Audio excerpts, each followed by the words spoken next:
রাজ্যের বিভিন্ন প্রান্তের সাথে সংগতি রেখে ধুবড়ীতেও আজ অরুণোদয় 3.0 শুভারম্ভ হয়।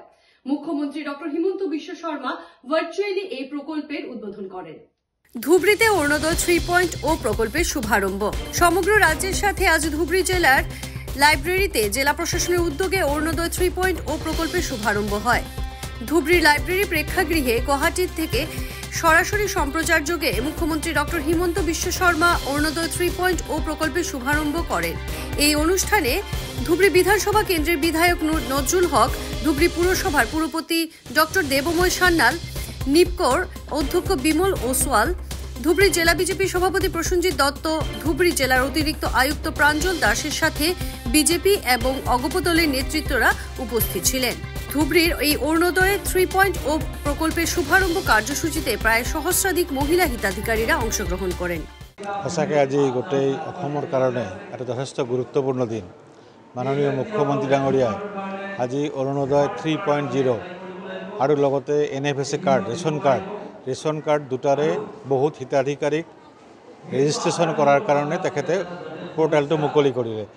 ইয়াৰ দ্বাৰা আমি 10,000কে এছেম্বলি ৱাইজ নতুনকৈ আমি 126টা এছেম্বলি বিধানসভা সমষ্টিত আমি অৰুণোদয় কাৰ্ড দিব পাৰিম আৰু আগৰ কেইজনো আকৌ পুনৰ নথিভুক্ত হ'ব, কিন্তু তেখেতসকলে থাকিব। তাৰ লগত অলপ নতুন ক্ৰাইটেৰিয়া যিহেতু চেঞ্জ কৰা হৈছে, CM ছাৰে যেনেকৈ ঘোষণা কৰিলে তেনেকৈ সেই ক্ৰাইটেৰিয়াৰ অন্তৰ্গত অনলাইন পৰ্টেলত তেখেতসকলে আবেদন কৰিব পাৰিব আৰু আমি নতুনকৈ আৰু সদস্য লৈ বেনিফিচিয়াৰী লৈ আমি প্ৰায় 32,000 ওচৰে পাজৰে পাৰ এছেম্বলি আমি দিব পাৰিম। আৰু NFSA কাৰ্ডত তেনেকৈ 19 লাখৰ ওপৰত প্ৰায় 20 লাখ গোটেই অসম জুৰি তেখেতে নতুনকৈ মুকলি কৰিলে। তাৰ দ্বাৰা 4 লাখ টকা বছৰেকীয়া আয়ৰ তলৰ পৰিয়াল তেখেতসকলে এজনকৈ সদস্য ৰেচন কাৰ্ড ল'ব পাৰিব আৰু 2 লাখ টকাৰ তলত থাকিলে আপুনি অৰুণোদয় পাব। বিভিন্ন ক্ৰাইটেৰিয়াৰ বাহিৰেও, বিভিন্ন ক্ৰাইটেৰিয়া যিটো দিছে সেইটো বেলেগ, তাৰ বাহিৰেও 20 লাখ টকাৰ তলত থাকিলে 2 লাখ টকাৰ তলত থাকিলে তেখেতসকলে পাব। গতিকে সঁচাকৈ এটা আনন্দৰ দিন আৰু দুখীয়া ৰাইজৰ যথেষ্ট সকাহ হ'ব।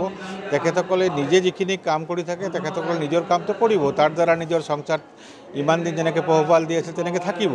তাৰ উপৰি অলপ অৰ্থ সংযোজন হ'ল সেইটো পৰিয়ালৰ, তাৰ দ্বাৰা অলপ জীৱন যাপন উন্নতও হ'ব আৰু হয়তো কিছু বেমাৰ জাৰ হ'লে বা কিবা অসুবিধা হ'লে অলপ হ'লেও এই পইচাৰ দ্বাৰা তেখেতে CM ছাৰে যেনেকৈ ক'লে যে দৰৱৰ কাৰণে হওক বা ফল মূলৰ কাৰণে হওক বিভিন্ন ভাগে টকাটো ভগাই লৈ হিচাপ কৰিছিল, ঠিক তেনেকৈ মানুহে ৰাইজেও উপকৃত হ'ব। সেইখিনি আমাৰ ভাৱনা।